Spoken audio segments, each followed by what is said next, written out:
An incredible name. It's such a good name, and I'm a little bit jealous. It's all my dad's fault. My dad's Italian. So Spectacular. but Leigh and Eric, great to meet you guys. Nice to meet you. Leigh, how does it feel for you to see your story on a screen?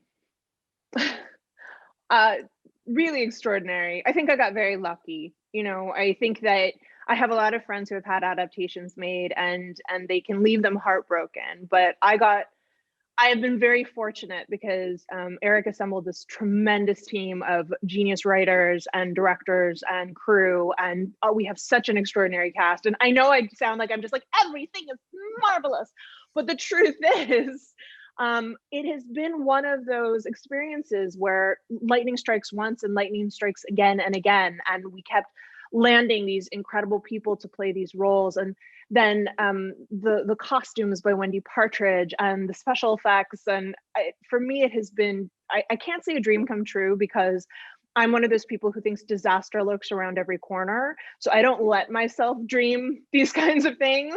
But it really has been a true kind of magic to see this world brought to life in this way.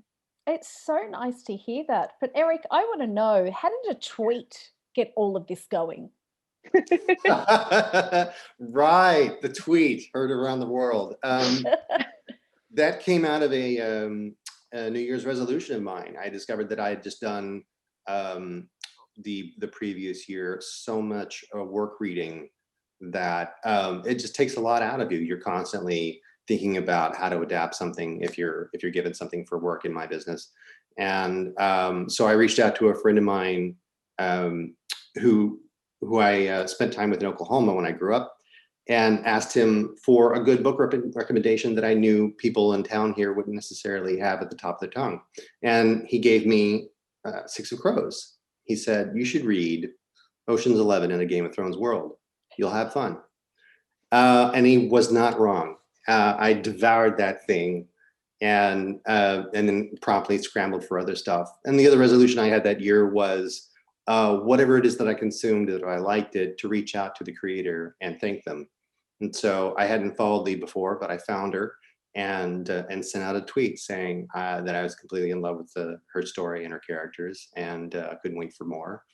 And that was that. And then a year later, I got a call out of the blue from Netflix that said, we've read your tweet. We know you like the books. And I was like, are you in the room now? Like, how? It was.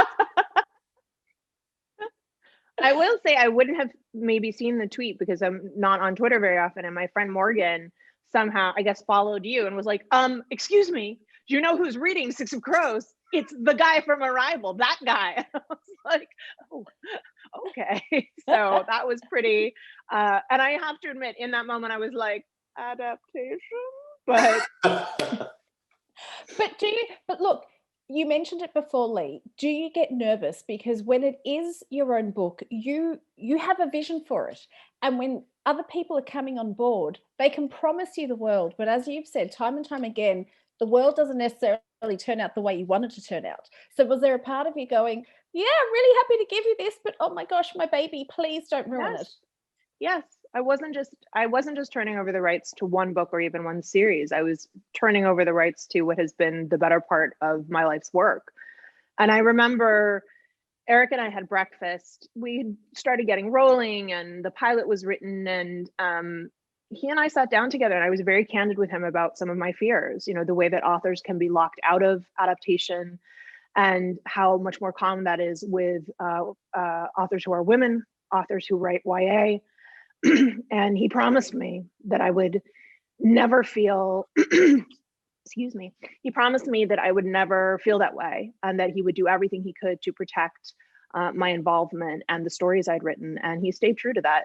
I somehow found the one honest man in Hollywood. So bravo me is what I'm trying to say.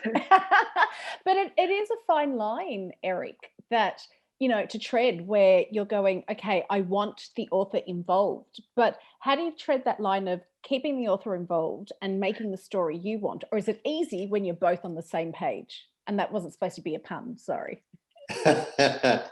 I mean, I don't think it is a fine line. I think I'm a visitor on her property. I think one of the things that I said, the same thing I said to Ted Chiang, which is I'm borrowing the keys to your car. There will be some aftermarket modifications, of course, and I hope that I don't void your warranty. But yeah, the reason I get involved with any adaptation is because of love. It is a love for the work. And as a writer myself, I know just how much incredible work Leigh put into this.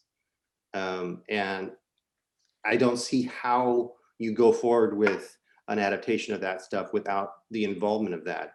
She's like the creative historian. Like, if there are any question that I have, and boy, I had a lot, and I pestered her day and night, she was there for it. And there are occasionally times when we'd run into an area that had not been explored yet in one way or the other, and got to just sort of brainstorm a bit. All of those moments are great. Like calling her like as a phone a friend on a game show. It felt like that was fun, but also, brainstorming, cooking up new ideas and new characters. I have to wrap. So sorry, go on, Leigh. I was just going to say that collaboration is not always about agreement, and it shouldn't be. Some of the best ideas are going to be ideas that come out of respectful conflict. And I didn't always get my way, and that's the way it should be. Yeah. Well, hopefully there'll be more of that coming soon. In the meantime, thank you for what you've produced.